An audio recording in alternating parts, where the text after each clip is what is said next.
Hello friends जय जगन्नाथ। चतुर्थ श्रेणी आमे ओ आम परिवेश।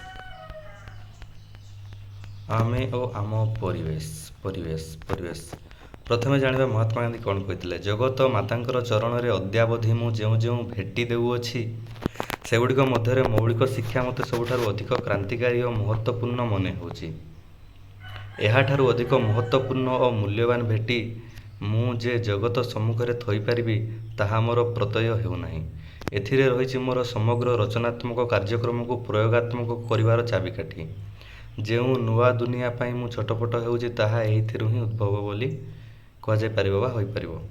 ଏହା ମୋର ଅନ୍ତିମ ଅଭିଳାଷ କହିଲେ ଚଳେ। ମହାତ୍ମା ଗାନ୍ଧୀ। ତେବେ ଆମେ ଆଜି ପ୍ରଥମ ଅଧ୍ୟାୟର ପ୍ରଥମ ପ୍ରସଙ୍ଗ ସାଧାରଣ ଦୁର୍ଘଟଣା ପୃଷ୍ଠା 1 ସାଧାରଣ ଦୁର୍ଘଟଣାକୁ ଆମେ ପଢ଼ିବା।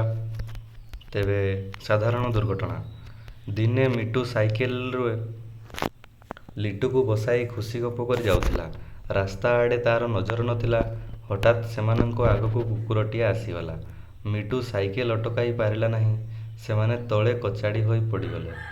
ତଳେ ପଡ଼ି ରହି ରଡ଼ି ଛାଡ଼ିଲେ। ଖଣ୍ଡିଆ ଖାବରା ମଧ୍ୟ ହେଲେ। ଏହି ସମୟରେ ମିଟୁର ମାମୁଁ ସେହି ବାଟ ଦେଇ ଯାଉଥିଲେ। ସେମାନଙ୍କର ଏପରି ଅବସ୍ଥା ଦେଖି ବ୍ୟସ୍ତ ହେଲେ ଓ ବିରକ୍ତ ମଧ୍ୟ ହେଲେ। ସେମାନଙ୍କୁ ଉଠାଉଠି କରି କହିଲେ, ସାବଧାନ ହୋଇ ସାଇକେଲ ଚଳାଇଲେ ଏପରି ଦୁର୍ଘଟଣା ଘଟି ନଥାନ୍ତା। ସାଧାରଣତଃ ଅସାବଧାନତା ଯୋଗୁଁ ନିତିଦିନିଆ ଜୀବନରେ ଏହିପରି ଅନେକ ଦୁର୍ଘଟଣା ଘଟିଥାଏ। ତଳେ ଥିବା ଯୋଡ଼ ଚିତ୍ର ମଧ୍ୟରୁ କେଉଁ ଚିତ୍ରରେ ଦୁର୍ଘଟଣା ଘଟିବାର ସମ୍ଭାବନା ଅଛି ଓ କାହିଁକି କୁହ। ପ୍ରଥମ ଚିତ୍ରରେ ଆମର ଟ୍ରେନ୍ଟି ଆସୁଛି। ଫାଟକ ଦିଆହେଇଛି, ଷ୍ଟପ୍ ଲେଖା ହେଇଛି। ତାପରେ ମଧ୍ୟ ଲୋକମାନେ ରେଳ ଧାରଣାକୁ କ୍ରସ୍ କରୁଛନ୍ତି ବା ପାରି ହେଉଛନ୍ତି। ସେପଟ ସାଇଡ଼୍ରେ ଉପର ସାଇଡ଼୍ରୁ ଜଣେ ସାଇକେଲିଆ ମଧ୍ୟ ପାର ହେଇଯାଉଛି। ଆମର ଷ୍ଟପ୍ ଲେଖା ହୋଇଥିଲେ ମଧ୍ୟ ତା'ର କେହି ନିୟମ ମାନୁନାହାନ୍ତି। ଏବଂ ଦ୍ୱିତୀୟ ଚିତ୍ରରେ ଷ୍ଟପ୍ ଲେଖା ହୋଇଛି, ସେପଟୁ ରେଳଗାଡ଼ି ଆସୁଛି ଏବଂ ରେଳ ଧାରଣାର ଦୁଇ ପାର୍ଶ୍ୱରେ ଲୋକମାନେ ରେଳଗାଡ଼ିର ଯିବାକୁ ଅପେକ୍ଷା କରିଛନ୍ତି। ରେଳଗାଡ଼ି ଯାଇସାରିଲେ ସେମାନେ ଯିବେ, ତାହା ଚିତ୍ରରେ ଦର୍ଶିତ କରାଯାଇଅଛି। ତେବେ ଏଠାରେ ତଳେ ବିସ୍ତୃତ ଭାବରେ ବର୍ଣ୍ଣନା କରାଯାଇଛି ଯେ ଯେପରି ବାମ ପାର୍ଶ୍ୱ ଚିତ୍ରରେ ମାନେ ଆମର ଏଠାରେ ଦୁର୍ଘଟଣା ଘଟିବାର ସମ୍ଭାବନା ଅଛି, କାରଣ ଟ୍ରେନ୍ ଆସୁଛି ଏବଂ ଗେଟ୍ ପଡ଼ିଗଲେ ମଧ୍ୟ ଲୋକ ଓ ସାଇକେଲ ଚାଳକ ଗଳିକି ଯିବା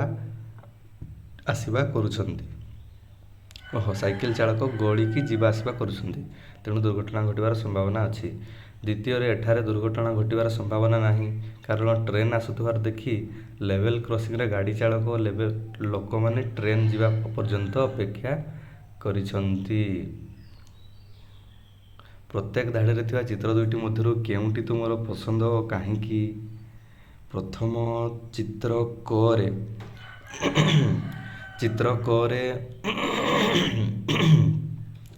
ଚିତ୍ର କରେ ପିଲାମାନେ ମିଶିକି ଫଟକା ଫଟାଉଛନ୍ତି, କିନ୍ତୁ ଚିତ୍ର ଖରେ କମ୍ ପିଲା ଦୂର ଜାଗା ନିଜ ମଧ୍ୟରେ ଦୂରତା ରଖିକି ସେମାନେ ଫଟକା ଫଟାଉଛନ୍ତି। ତେବେ ତୁମର ପସନ୍ଦ କେଉଁଟି? ଖ ଚିତ୍ରଟି। କାହିଁକି ନା ଖ ଚିତ୍ରରେ ପିଲାମାନଙ୍କ ମଧ୍ୟରେ ଦୂରତା ଥିବାରୁ ଫଟକା ଫାଟିକି ଛିଟିକିଲେ ମଧ୍ୟ ତାଙ୍କ ଦେହକୁ ବାଜିବ ନାହିଁ। ତେଣୁ ଏଥିରେ କ୍ଷତ ବିକ୍ଷତ ହେବାର ସମ୍ଭାବନା କମ୍ ରହିଛି। ତେଣୁ ଖ ଚିତ୍ରଟି ପସନ୍ଦଯୋଗ୍ୟ ଅଟେ। କ ଚିତ୍ରଟି ପସନ୍ଦଯୋଗ୍ୟ ନୁହେଁ, କାରଣ ଏଥିରେ 5 ଜଣ 6 ଜଣ ପିଲା ଗୋଟିଏ ଜାଗାରେ ଗହଳି କରି ଗୋଟିଏ ଫଟକାକୁ ଫଟାଉଛନ୍ତି, ଯଦ୍ୱାରା କ'ଣ ହେବ ନା ସେ ଫଟକାଟି ଫୁଟି ଛିଟିକି ଯାଇପାରି ତାଙ୍କର ଦେହରେ କ୍ଷତ ବିକ୍ଷତ ସୃଷ୍ଟି କରିପାରେ। ତେବେ ଚିତ୍ର ନମ୍ବର 2ରେ ଗୋଟେ ପିଲା ଛାତ ଉପରେ ଗୁଡ଼ି ଉଡ଼ଉଛି, ଆଉ ଗୋଟିଏ ପିଲା ପଡ଼ିଆରେ ଗୁଡ଼ି ଉଡ଼ଉଛି। ତେବେ ଏଠାରେ ପସନ୍ଦଯୋଗ୍ୟ ଚିତ୍ର ହେଉଛି ଚିତ୍ର ଖ। କାହିଁକି ନା ପଡ଼ିଆରେ କୌଣସି ପଡ଼ିଯିବାର ଅସୁବିଧା ନାହିଁ। କାହିଁକି ନା ଚିତ୍ର ନମ୍ବର କରେ ପଡ଼ିଯିବାର ଅସୁବିଧା ଅଛି। ଛାତ ଉପରେ ଗୁଡ଼ି ଉଡ଼ାଇବା ସମୟରେ ଛାତରୁ ତଳକୁ ଖସିବାର ସମ୍ଭାବନା ମଧ୍ୟ ରହିଛି। ଚିତ୍ର ନମ୍ବର 3ରେ କ ଚିତ୍ରରେ ରହିଛି ଜଣେ ବ୍ୟକ୍ତି ଖାଲି ପାଦରେ ବଲ୍ ଚେଞ୍ଜ କରୁଛି, ବଲ୍ ଲଗାଉଛି, ଇଲେକ୍ଟ୍ରିକ୍ ବଲ୍ ଲଗାଉଛି। ଆଉ ଜଣେ ଟେବୁଲ୍ ଉପରେ ଛିଡ଼ା ହେଇକି ଚପଲ ପିନ୍ଧିକି ବଲ୍କୁ ଚେଞ୍ଜ କରୁଛି। ତେବେ ଏହି ମଧ୍ୟରୁ ପସନ୍ଦଯୋଗ୍ୟ ଚିତ୍ରଟି ହେଲା ଖ। କାହିଁକିନା ଆମେ ଯେତେବେଳେ ଇଲେକ୍ଟ୍ରିରେ ବଲ୍କୁ ଚେଞ୍ଜ କରିବା ସେତେବେଳେ ଆମେ ଚପଲ ପିନ୍ଧିବା କିମ୍ବା ଭୂମିରୁ ଉଚ୍ଚ ଜାଗାରେ ରହିବା। ଭୂମି ଉପରେ ଗୋଟିଏ ବିଦ୍ୟୁତ୍ କୁପରିବାହୀର ବସ୍ତୁ ବା ପଦାର୍ଥକୁ ରଖିକି ତା ଉପରେ ଛିଡ଼ା ହେଇକି ଆମେ ଇଲେକ୍ଟ୍ରିକ୍ କାର୍ଯ୍ୟ କରିବା, ଯାହାଦ୍ୱାରା କି ଆମ ଦେହକୁ ଇଲେକ୍ଟ୍ରିକ୍ ସକ୍ ଲାଗିବ ନାହିଁ। କିନ୍ତୁ ଚିତ୍ର କରେ ଖାଲି ପାଦରେ ଅଛି ଏବଂ ଖାଲି ପାଦ ଏବଂ ଭୂମି ଯେତେବେଳେ ପରସ୍ପରକୁ ସ୍ପର୍ଶ କରିଥିବେ ସେତେବେଳେ ବିଦ୍ୟୁତ୍ ସୁପରିବାହୀ ହେଇକି ବିଦ୍ୟୁତ୍ ଆମ ଦେହରେ ପାସ୍ କରିଯିବ ଏବଂ ଆମକୁ କ୍ଷତବିକ୍ଷତ କରିଦେବ ଏବଂ ଆମେ ଗୁରୁତର ଆହତ ହୋଇଯିବା। ତେଣୁ ଆମେ ସାବଧାନତା ଅବଲମ୍ବନ କରିବା ଏବଂ ଇଲେକ୍ଟ୍ରିକ୍ କାର୍ଯ୍ୟ କରୁଥିବା ସମୟରେ ନିଜକୁ ସୁରକ୍ଷିତ ରଖିବା ପାଇଁ ବିଦ୍ୟୁତ୍ କୁପରିବାହୀର ଜିନିଷ ଯଥା ଆମର ଟେବୁଲ୍ ଉପରେ ଛିଡ଼ା ହେବା, ଜୋତା ପିନ୍ଧିବା, ହ୍ୟାଣ୍ଡ ଗ୍ଲୋଭ୍ସ ଲଗାଇବା। ଚିତ୍ର ଖରେ ହ୍ୟାଣ୍ଡ ଗ୍ଲୋଭ୍ସ ଲଗାଇଛି, ଚିତ୍ର କରେ ହ୍ୟାଣ୍ଡ ଗ୍ଲୋଭ୍ସ ଲଗାଇ ନାହିଁ। ପ୍ଲାସ୍ ୟୁଜ୍ କରିବା, ଏହିସବୁ ହେଲା କଥା।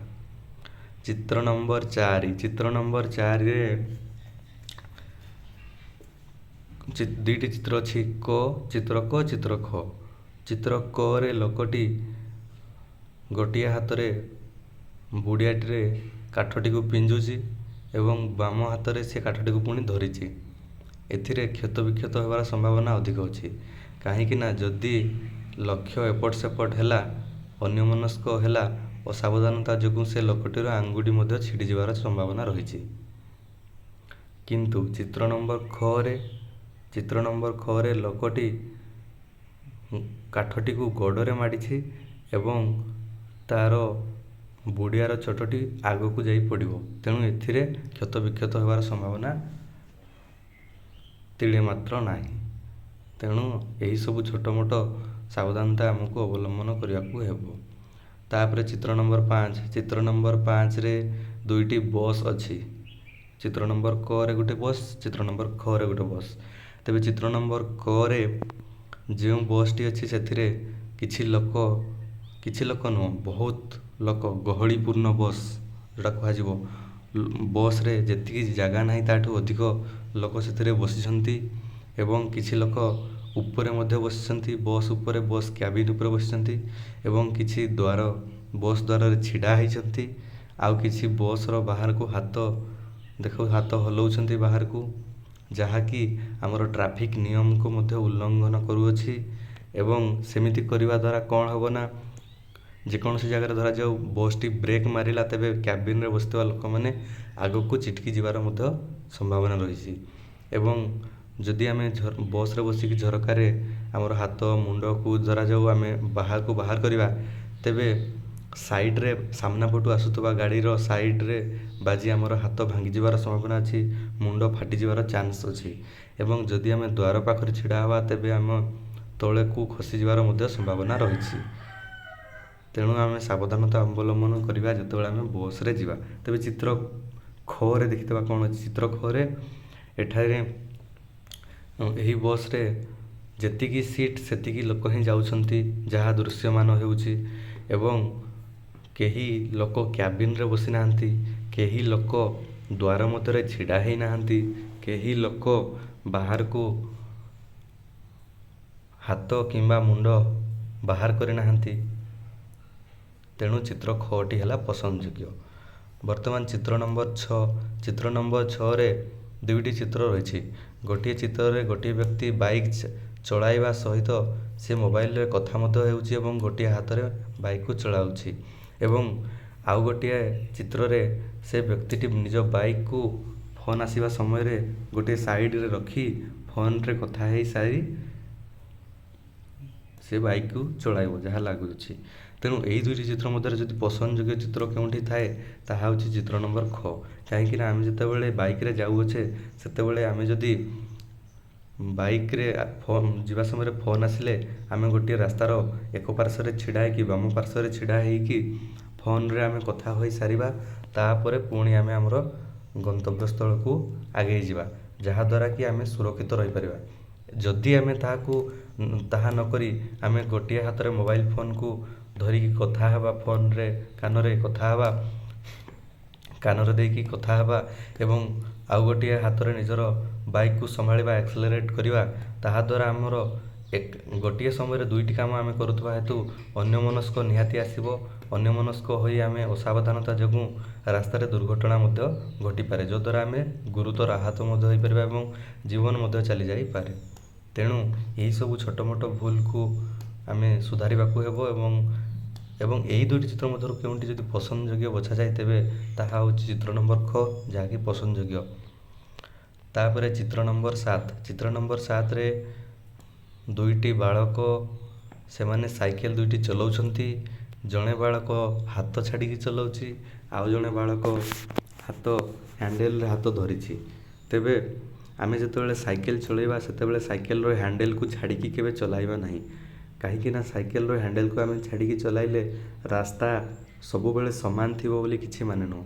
କେତେବେଳେ ରାସ୍ତା ଆବଡ଼ା ଖାବଡ଼ା ମଧ୍ୟ ଆସିପାରେ, ଛୋଟିଆ ଛୋଟିଆ ଖାଲ ଢିପ ମଧ୍ୟ ଆସିପାରେ, ଛୋଟିଆ ଗୋଡ଼ି କିମ୍ବା ଉଚ୍ଚା ଜାଗା ମାଟି କିମ୍ବା ଚିପ୍ସ ଗୋଟି ଉପରେ ଧରାଯାଉ ଆମେ ହାତ ଛାଡ଼ିକି ଚଲାଉଥିବା ଏବଂ ସେମିତି ଖାଲ ଢିପରେ ଧରାଯାଉ ଆମର ଆଗ ଚକଟି ପଡ଼ିଲା, ତେବେ ଅନବାଲାନ୍ସ ହେବାର ଚାନ୍ସ ରହିଛି, ଯାହାଦ୍ୱାରା କି ଆମେ ସାଇକେଲରୁ ପଡ଼ିଯିବା ଏବଂ ଆମର ମୁଣ୍ଡ ମଧ୍ୟ ଫାଟିଯାଇପାରେ। ତେଣୁ ଏହିସବୁ ଭୁଲକୁ ଆମେ କରିବା ନାହିଁ। ଦ୍ୱିତୀୟ ଚିତ୍ରରେ ପିଲାଟି ହାତକୁ ନିଜର ହ୍ୟାଣ୍ଡେଲରେ ରଖିକି ସାଇକେଲକୁ ଚଳାଉଛି, ଯାହା ସବୁଠାରୁ ଠିକ୍। ଆମେ ସେମିତି ସାଇକେଲ ଚଳାଇବା ଦରକାର, କାହିଁକିନା ସେମିତି କଲେ ହିଁ ଯଦି ଆଗରେ ଖାଲ ଢିପ କିମ୍ବା ଯାହା ବି ଆସିଲେ ମଧ୍ୟ ଆମେ ସୁରକ୍ଷିତ ଭାବେ ସାଇକେଲକୁ ଚାଳନା କରିପାରିବା। ତେବେ ଚିତ୍ର ନମ୍ବର 8ରେ ଦୁଇଟି ବାଇକ୍ ରହିଛି ଏବଂ ଦୁଇଟି ବାଇକ୍କୁ ଚଳାଉଛନ୍ତି ଦୁଇ ଜଣ ବାଇକ୍ ଆରୋହୀ। ଜଣେ ବାଇକ୍ ଆରୋହୀ ହେଲମେଟ୍ ପିନ୍ଧିଛନ୍ତି, ଆଉ ଜଣେ ହେଲମେଟ୍ ପିନ୍ଧି ନାହାନ୍ତି। ତେବେ ଆମେ ସବୁବେଳେ ବାଇକ୍ରେ ଯେତେବେଳେ ଯାତାୟାତ କରିବା, ଦୁର୍ଘଟଣାକୁ ଆଡ଼େଇବା ପାଇଁ ଆମର ନିଜର ମୁଣ୍ଡର ପ୍ରୋଟେକ୍ସନ୍ ବା ନିଜର ମୁଣ୍ଡକୁ ଦୁର୍ଘଟଣାଜନିତ ଆଘାତରୁ ରୋକ ଲଗାଇବା ପାଇଁ ହେଲମେଟ୍ ସଦାସର୍ବଦା ପିନ୍ଧିବା ଉଚିତ। ହେଲମେଟ୍ ପିନ୍ଧିଥିଲେ ଆମେ ଯେକୌଣସି ଦୁର୍ଘଟଣା ହେଲେ ମଧ୍ୟ ଆମର ମୁଣ୍ଡ ସୁରକ୍ଷିତ ରହିବାର ଚାନ୍ସେସ୍ ଅଧିକ ଥାଏ। ତେବେ ନେକ୍ସଟ ଚିତ୍ରରେ ଜଣେ ମାଛ କାଟୁଛନ୍ତି ଏବଂ ତାଙ୍କର ଆଉ ଜଣେ ସମ୍ପର୍କୀୟ ପଛପଟୁ ଡାକୁଛନ୍ତି। ତ ସେହି ସମୟରେ ଆମେ ମାଛ ପନିକିରେ କାଟୁଥିବା ସମୟରେ ଆମେ ପଛକୁ ଅନାଇବା ନାହିଁ, କାହିଁକିନା ସେମିତି କରିବା ଦ୍ୱାରା କେତେବେଳେ ଯଦି ଆମେ ମାଛ କାଟୁ କାଟୁ ଆମର ବୁଢ଼ା ଆଙ୍ଗୁଳିକୁ କାଟିଦେବା, କିଛି କହିହେବ ନାହିଁ, ସେମିତି ହେଲେ ବହୁତ ଅସୁବିଧା ହେବ। ତେଣୁ ପିଲାମାନେ, ଯଦି ତୁମେ କେବେ ମାଛ କାଟୁଛ, ତେବେ କିମ୍ବା ତୁମ ଘରେ କିଏ ମାଛ କାଟୁଛନ୍ତି, ତେବେ ତାଙ୍କୁ ଆଗେ କାଟିବା ପାଇଁ ଦେବ, ତାପରେ ଯାଇକି ତୁମେ ତାଙ୍କୁ ଡାକିବ ଏବଂ ତାଙ୍କ ସହ କଥାବାର୍ତ୍ତା ହେବ। ନହେଲେ ସେମାନେ ମାଛ କାଟୁ କାଟୁ ବୁଢ଼ା ଆଙ୍ଗୁଳିକୁ ବି କାଟି ଦେଇଥିବେ ଏବଂ ତୁମେ ମାଛ ଭାବିକି ତାଙ୍କ ବୁଢ଼ା ଆଙ୍ଗୁଳିଟାକୁ ବି ଭଲ ପିସ୍ଟା ତ କହିକି ଖାଇଦେବ। ତାପରେ ଚିତ୍ର ନମ୍ବର 10। ଚିତ୍ର ନମ୍ବର 10ରେ ପିଲାମାନେ ଖେଳୁଛନ୍ତି। ତେବେ ଜଣେ ପିଲା ପଡ଼ିଆରେ ଖେଳୁଛି ବା କିଛି ପିଲାମାନେ ପଡ଼ିଆରେ ଖେଳୁଛନ୍ତି, ଚିତ୍ର ନମ୍ବର କରେ ଯାହା ଦର୍ଶାଯାଇଛି। ଏବଂ ଖ ଚିତ୍ର କହୁଛି ରାସ୍ତା ଉପରେ କାର୍ ଗାଡ଼ି ସାମ୍ନାରେ ଫୁଟବଲ ଖେଳ, ଯେଉଁଟାକି ସବୁଠାରୁ ଭୁଲ। ଆମେ କଦାପି କେବେ ସେମିତି କାମ କରିବା ନାହିଁ ଯାହାଦ୍ୱାରା କି 5 ଜଣ ଲୋକ ଆମକୁ ରାଗିବେ। ମାନେ ଆମେ ଯେତେବେଳକୁ ଖେଳିବା ଫିଜିକାଲି ଗେମ୍, ଯେତେବେଳେ ଆମେ ଖେଳୁଛେ ନିଜର ସ୍ୱାସ୍ଥ୍ୟ ପାଇଁ ଖେଳଟି ବହୁତ ଉପଯୋଗୀ ଅଟେ, ତେଣୁ ଖେଳିବା ନିହାତି ଆବଶ୍ୟକ। କିନ୍ତୁ ଖେଳିବା ଆମେ କେଉଁଠି ଖେଳିବା? ପଡ଼ିଆରେ ଖେଳିବା ବା ଫାଙ୍କା ଜାଗାରେ ଖେଳିବା। ତା ମାନେ ନୁହଁ ଫାଙ୍କା ଜାଗା ଅଛି ବୋଲିକି ଆମେ ରାସ୍ତା ଉପରେ ଖେଳିବା। ରାସ୍ତାରେ ଗାଡ଼ି ମଟର କେତେ କଥା ଯାଉଅଛି, ଦୁର୍ଘଟଣା ଘଟିପାରେ।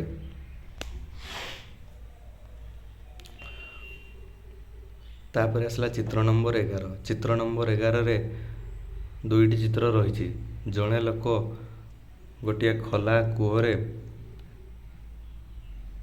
ଚାନ୍ଦିନୀ ଉପରେ ଛିଡ଼ା ହୋଇକି ପାଣି ଉଠାଉଛି ଏବଂ ଆଉ ଜଣେ ଚାନ୍ଦିନୀ ସାଇଡ଼ରେ ତଳେ ଛିଡ଼ା ହୋଇକି ଆମର କ'ଣ କୁହାଯିବ ଏଟାକୁ, ଏଇଟା ଦଉଡ଼ିକୁ ମାନେ କୂଅରୁ ପାଣି ଉଠାଇବା ପାଇଁ ଯେଉଁ ଦଉଡ଼ି ଏବଂ ମଟରର ଯେଉଁଟା ସୁବିଧା, ମଟର ମାନେ ଯେଉଁଟା ଇଲେକ୍ଟ୍ରିକ୍ ମଟର ନୁହଁ, ମଟର ମାନେ ଯେଉଁଟା କି ମୋଟରିଂ କରିବାରେ ବୁଲେଇବାରେ ସାହାଯ୍ୟ କରେ, ଚକି ଯୋଗେ ସେ ପାଣି ଉଠାଉଛି। ତେବେ ଏଇଠାରେ ପସନ୍ଦ ଯୋଗ୍ୟ ଚିତ୍ର ହେଉଛି ଚିତ୍ର ନମ୍ବର ଖ। ଚିତ୍ର ନମ୍ବର କଟି ହେଲା ଅପସନ୍ଦ ଯୋଗ୍ୟ, କାହିଁକିନା ଚାନ୍ଦିନୀ ଉପରେ ଛିଡ଼ା ହୋଇକି କୂଅରୁ ପାଣି ଉଠାଇଲେ ପୋଡ଼ିଯିବାର ମଧ୍ୟ ସମ୍ଭାବନା ରହିଛି। ତେବେ ଉପର ଚିତ୍ରରୁ ଆମେ ଜାଣିଲୁ ଦୁର୍ଘଟଣାର କାରଣ ଗୁଡ଼ିକ କ'ଣ କ'ଣ ଆମେ ଜାଣିଲୁ। ଆମେ ଯଦି ଅନ୍ୟମନସ୍କ ହେବା, ଅସାବଧାନ ହେବା, ନିୟମ ମାନି କାମ ନ କରିବା, ତାହେଲେ ଦୁର୍ଘଟଣା ଘଟିବ। ତୁମେ ଜାଣିଛ କି ଯେଉଁ ସବୁ ଘଟଣା ହଠାତ୍ ଘଟି ଆମର କ୍ଷତି କରିଥାଏ ଓ ଆମକୁ ଦୁଃଖ ଦେଇଥାଏ, ତାହାକୁ ଆମେ ଦୁର୍ଘଟଣା କହିଥାଉ। ଯଦି ଜାଣିନଥିଲ ଜାଣିଦିଅ ଯେ ଦୁର୍ଘଟଣା କାହାକୁ କୁହାଯାଏ। କାହାକୁ କୁହାଯାଏ? ଯେଉଁ ସବୁ ଘଟଣା ହଠାତ୍ ଘଟି ଆମର କ୍ଷତି କରିଥାଏ ଓ ଆମକୁ ଦୁଃଖ ଦେଇଥାଏ, ତାହାକୁ ଆମେ ଦୁର୍ଘଟଣା କହିଥାଉ। ଆସ ଜାଣିବା କ'ଣ କଲେ ଆମେ ଦୁର୍ଘଟଣାର ସମ୍ମୁଖୀନ ହେବା ନାହିଁ। ଛୁରୀ, ପନିକି ଭଳି ଧାରୁଆ ଅସ୍ତ୍ରରେ କଟାକଟି କଲାବେଳେ ଅନ୍ୟମନସ୍କ ହେବା ନାହିଁ। ଚୁଲିଠାରୁ ଦୂରରେ ବସିବା। ନିଜ ଲୁଗା କାନିରେ ରୋଷେଇ ଜିନିଷ ଧରିବା ନାହିଁ। କିଛି ଲୋକ ଅଛନ୍ତି ଯେତେବେଳକୁ ଭାତ ସିଝିଗଲେ ସେମାନେ ନିଜର ଲୁଗା କାନିରେ ମଧ୍ୟ ଓହ୍ଲେଇ ପକାନ୍ତି, ତାହା କରିବା ନାହିଁ। କିମ୍ବା ଆମ ଘରେ ଯଦି କିଏ ସେମିତି କରୁଥାଏ ତାହେଲେ ତାକୁ ମନା କରିବା, କାହିଁକିନା ସେମିତି ହେଲେ ଅସାବଧାନତା ଯୋଗୁଁ କୌଣସି ଦୁର୍ଘଟଣା ଘଟିପାରେ। ଶାଢ଼ୀ କାନିରେ ନିଆଁ ମଧ୍ୟ ଲାଗିଯାଇପାରେ, ଶାଢ଼ୀ କାନି ପୋଡ଼ି ଯାଇପାରେ ମଧ୍ୟ। କୁରାଢ଼ୀରେ କାଠ ହାଣିଲା ବେଳେ ବା ଫାଉଡ଼ାରେ ମାଟି ଖୋଳିଲା ବେଳେ ସାବଧାନ ରହିବା, ନହେଲେ ଗୋଡ଼ ମଧ୍ୟ କଟିଯାଇପାରେ ବା ହାତ ମଧ୍ୟ କଟିଯାଇପାରେ। ସିଲେଇ ମେସିନ୍ ବା ଅନ୍ୟାନ୍ୟ କଳରେ କାମ କଲାବେଳେ ସାବଧାନ ସହ କଳ ଚଳାଇବା, ଯେପରି ଶରୀରର କୌଣସି ଅଙ୍ଗ ମେସିନ୍ ଭିତରେ ନ ପଶେ, ନହେଲେ ହାତ ଆଙ୍ଗୁଠି କଟିଯିବାର ଚାନ୍ସ ରହିଛି। ବିଦ୍ୟୁତ୍ ସରଞ୍ଜାମ ବ୍ୟବହାର କଲାବେଳେ ଛୋଟ ପିଲାଙ୍କୁ ଦୂରେଇ ରଖିବା। ଅଦା ହାତରେ ବିଦ୍ୟୁତ୍ ଯନ୍ତ୍ରପାତିକୁ ବ୍ୟବହାର କରିବା ନାହିଁ, ନଚେତ୍ ବିଦ୍ୟୁତ୍ର ଆଘାତର ଶିକାର ହୋଇପାରିବା। ମେନ୍ ସୁଇଚ୍ ବନ୍ଦ କରି ବିଦ୍ୟୁତ୍ ତାର ଓ ଅନ୍ୟାନ୍ୟ ସରଞ୍ଜାମ ମରାମତି କରିବା, ନଚେତ୍ କରେଣ୍ଟ ଲାଗିଯିବାର ଚାନ୍ସ ରହିଛି। ରାସ୍ତାରେ ନିୟମ ମାନି ଟ୍ରାଫିକ୍ ନିୟମ ମାନି ଯାତାୟାତ କରିବା, ନହେଲେ ଦୁର୍ଘଟଣା ଘଟିବାର ସମ୍ଭାବନା ରହିଛି। ରାସ୍ତାରେ ଖେଳିବା ନାହିଁ ବା ରାସ୍ତା ଅବରୋଧ କରିବା ନାହିଁ। ନିଆଁ ସହ ଖେଳିବା ନାହିଁ, ପୋଡ଼ିଯିବାର ଚାନ୍ସ ରହିଛି। ଛାତର ଧାରରେ ଛିଡ଼ା ହେବା ନାହିଁ ବା ଛାତ ଉପରେ ଗୋଡ଼ି ଉଡ଼ାଇବା ନାହିଁ। ବାଣକୁ ଦୂରରେ ରଖି ଫୁଟାଇବା, ପାଖରେ ରଖି ଫୁଟାଇଲେ ଦେହକୁ ଛିଟିକି ଦେହର କ୍ଷତ ବିକ୍ଷତ ହେବାର ଚାନ୍ସ ରହିଛି। ରେଳଗାଡ଼ି ଆସୁଥିଲେ ଲେଭେଲ୍ କ୍ରସିଂ ଅତିକ୍ରମ କରିବା ନାହିଁ।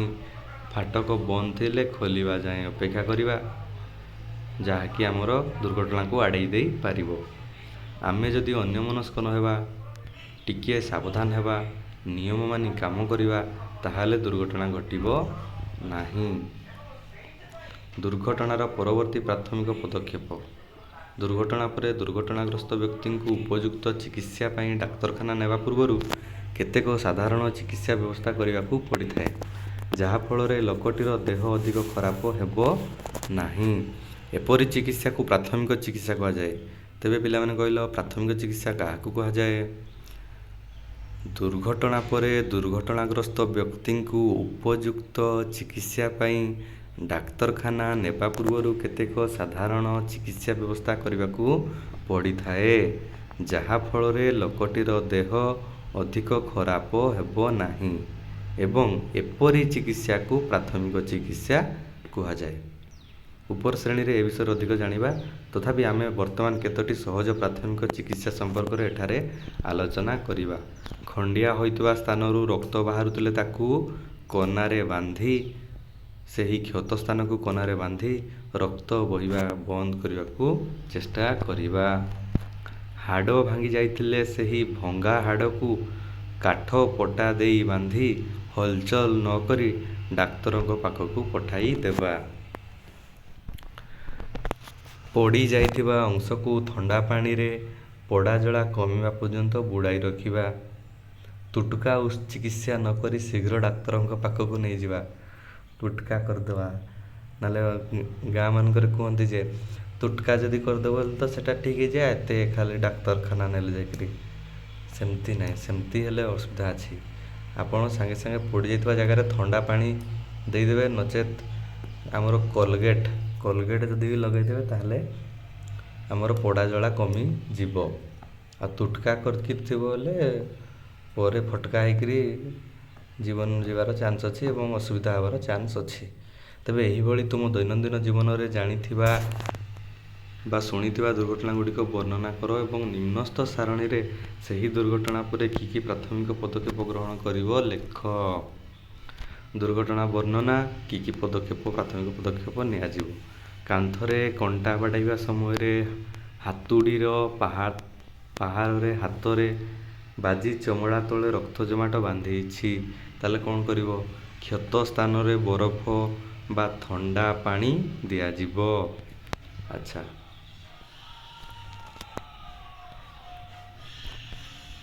2, 3, 4, 5 ସାଇକେଲରେ ଯାଉଥିବା ସମୟରେ ଯଦି ପଡ଼ିଗଲ, ତେବେ କ୍ଷତ ସ୍ଥାନକୁ ସଙ୍ଗେ ସଙ୍ଗେ ପୋଛି ଦେଇ ସେଟାକୁ କପଡ଼ା ଦ୍ୱାରା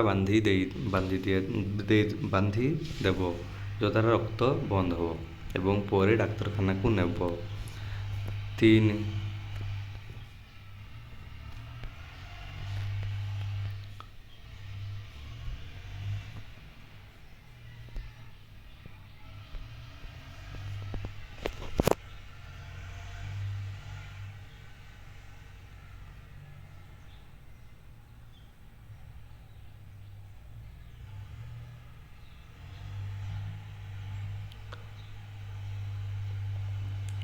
ହଁ, କାନ୍ଥରେ କଣ୍ଟା ବାଡ଼େଇବା ସମୟରେ ହାତୁଡ଼ିର ପାହାର ବାଜିଲେ ଆମେ ସେ ସ୍ଥାନରେ କ୍ଷତ ସ୍ଥାନରେ ବରଫ ବା ଥଣ୍ଡା ପାଣି ଦେବା। 3, 4, 5 କ'ଣ ହେବ ତାହେଲେ? 3, 4, 5 ଗୋଟେ ହେଲା ସାଇକେଲ କିମ୍ବା ମୋଟର ସାଇକେଲରେ ଯାଉଥିଲେ ଯଦି ପଡ଼ିଯିବା, ତାହେଲେ କ୍ଷତ ସ୍ଥାନର ରକ୍ତକୁ ବନ୍ଦ କରିବା ପାଇଁ ଆମେ କପଡ଼ାରେ ବାନ୍ଧି ଦେବା। ଛୁରୀରେ ଆମେ ପିଆଜ କାଟୁଥିବା ସମୟରେ କିମ୍ବା ଗାଜର କାଟୁଥିବା ସମୟରେ କିମ୍ବା ଅନ୍ୟ ଯେକୌଣସି ପନିପରିବା କାଟୁଥିବା ସମୟରେ ଯଦି ଆମର ଆଙ୍ଗୁଠି କଟିଯାଏ, ତେବେ ସେଟାକୁ ମଧ୍ୟ ଆମେ କଟିଯାଇଥିବା ଜାଗାକୁ ରକ୍ତ ବାହାରୁଥିଲେ ରକ୍ତକୁ ବନ୍ଦ ହେବା ପାଇଁ ଆମେ ଆମର କନା ଦ୍ୱାରା ବାନ୍ଧିଦେବା। କିମ୍ବା ଯଦି ଅଧିକ କଟିଯାଇଥାଏ ତାହେଲେ ସାଙ୍ଗେ ସାଙ୍ଗେ ଆମେ ଡାକ୍ତରଙ୍କ ପାଖକୁ ନେଇକି ଯିବା।